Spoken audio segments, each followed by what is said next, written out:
الناطق الرسمي باسم الحكومة مصطفى بيطاس يؤكد أن مشروع قانون المالية لسنة 2023 يعمل على إقرار وتكريس الدولة الاجتماعية.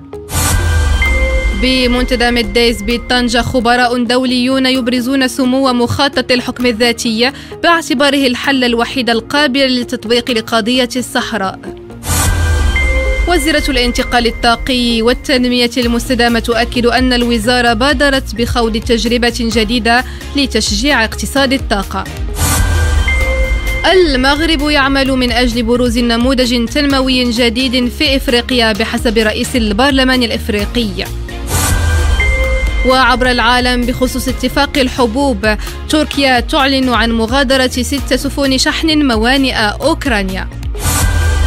رياضيا، المنتخب المغربي يخوض مباراة ودية أمام منتخب جورجيا يوم 17 نوفمبر الجاري استعدادا لمونديال قطر.